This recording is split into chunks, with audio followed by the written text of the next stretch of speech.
Some viewers may find the following video disturbing. Viewer discretion is advised. Oh, in the name of God, now I know what it feels like to be God. Oh. Isn't it funny how some iconic movie lines can get so popular that they can kind of overshadow the movie itself? In a lot of cases, they can even be remembered wrong, but when watched again, can recontextualize the whole thing again, and suddenly your whole worldview is rocked. Well, this was definitely prevalent when I watched the original 1931 film Frankenstein. Since Halloween is upon us and I tend to enjoy a good classic monster flick during spooky season, it only felt appropriate that I speak on what I loved about this experience. Now, this isn't a 2-hour video essay about the philosophy of who the monster really is, and the irony being Frankenstein is a monster, just not the monster. It's been 200 years, people, surely we figured this out by now. No, what I wanted to talk about matters far less anyway.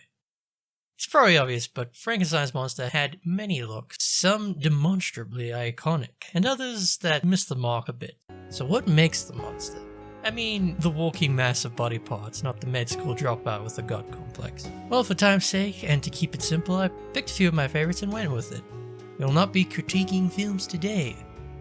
First and foremost, I had to mention the classic literature novel by the OG goth queen herself, Mary Shelley. Seeing as this is where it all started, it would be criminal not to include this. In the novel, our monster, which we'll refer to as FM for short, is described as being 2.4 meters tall, or 8 feet. That's a lot of feet. And this dude is freakishly strong. He's described by Victor in the novel as being a sickly yellowish color due to being a living cadaver. And because of this, you can see all the muscles and sinews under his skin. In the novel, it's weirdly put. He has contrasting features, like pearly white teeth, but at the same time charred lips and sunken eye sockets. But nonetheless, this would be enough to freak out anybody standing in the way of this menace. In the novels, the demeanor of the monster would have us believe that he's a seething mass of murderous hatred. And yes, he does get a little cranky and maybe a little self-loathy towards the end. He does show some humanity there, having an affection towards nature and a longing for companionship, even beginning to learn to read and speak, which has kind of been the core at many iconic depictions of FM. And yet, since this was almost 200 years ago, this image rarely conjures up the iconic character in the imaginations of people when mentioned in everything from Halloween stores down to the Monster Mash. That image, dear viewer, belongs to arguably the most popular version, having been the go-to for almost 93 years at this point. I'm of course talking about classic black and white film of 1931, Frankenstein. I remember watching the film and being pleasantly surprised that, to me at least, it held up pretty well. It's surely no Avengers film, but seeing as I'm a little bit burnt out on massive CGI battles, I found it to be a refreshing little jaunt into the past, finding out what film techniques are still used to this day. The monster design is so simple, yet it remains the most visually striking of all the designs. The costume and makeup attributed to Jack Pierce, this Frankenstein's monster, while much shorter than 2.4 meters, is still quite tall and lanky, the actor being 1.8 meters tall, or 5'11". This being assisted with the boots that boosted his height. This time, however, there was a more science fiction element to the entire film. That could be why they chose to go with the green skin instead of pale yellow. It could also be because otherwise he just looked like some guy in black and white. But to cement the idea that he is indeed a collection of various body parts altogether, they included the iconic stitches and staples. And most importantly, what might have sealed this being the go-to look for FMs moving forward, the neck bolts. This version was portrayed by a legend in the monster genre, Boris Karloff, who did the monster's depiction justice. This version had been pretty faithful to the book, having the same murderous tendencies of sudden bursts of anger.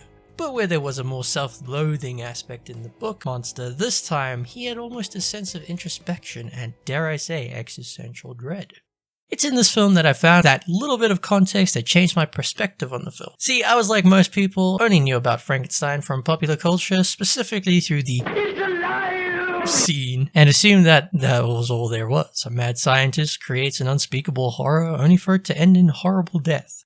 What I wasn't expecting was the commentary of the pitfalls of attempting to synthesize life and the existential horror one is faced with, an idea that's still prevalent in today's world. Last but certainly not least, the film that inspired the idea for this video in the first place. See, a while back I wanted to watch the original 1931 film, as I hadn't before, then ended up stumbling across this, the 1957 version, The Curse of Frankenstein. I was already intrigued halfway through the beginning, so naturally I stuck it through. And though it is certainly a product of its time, it did hold some great elements to it. I admit I did get a little bored in places until I noticed an odd familiarity with the monster himself. Oh my god, that's Sir Christopher Lee!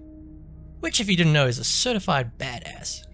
You may know him from such films as Star Wars or Lord of the Rings. And if you're really into monster movies, you'll know him as Dracula as well. I was genuinely pleasantly surprised by this, so much so that I almost missed Peter Cushing playing the role of Victor Frankenstein. Two actors that went on to be in Star Wars? Are you kidding me? Obviously, both these incredible actors have been a part of many other incredible influential films, but of course Star Wars was a huge piece of my childhood, so that's where I knew them from. Seeing these classically trained actors do their thing during their prime was such a treat.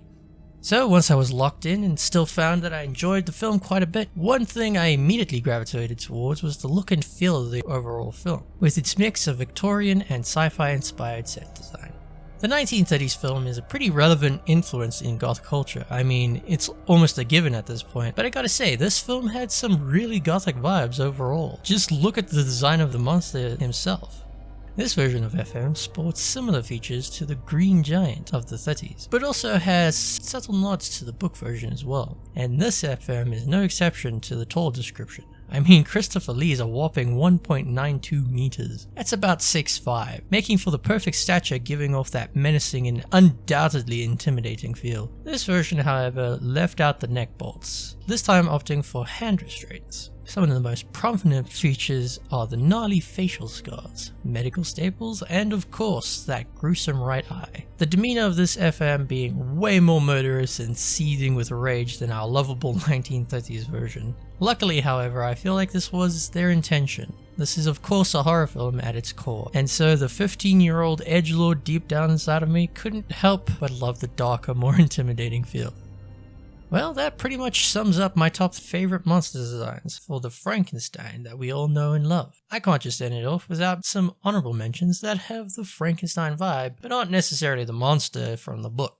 With no particular order, they are Herman Munster, Lurch from Addams Family, Android 8 from Dragon Ball, and finally of course Solomon Grundy from Batman, which isn't explicitly inspired by Frankenstein's monster, but he's got that vibe to him.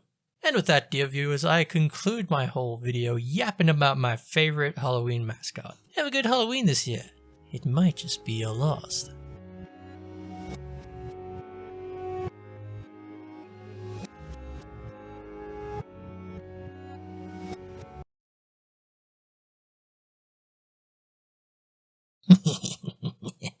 What are you still doing here?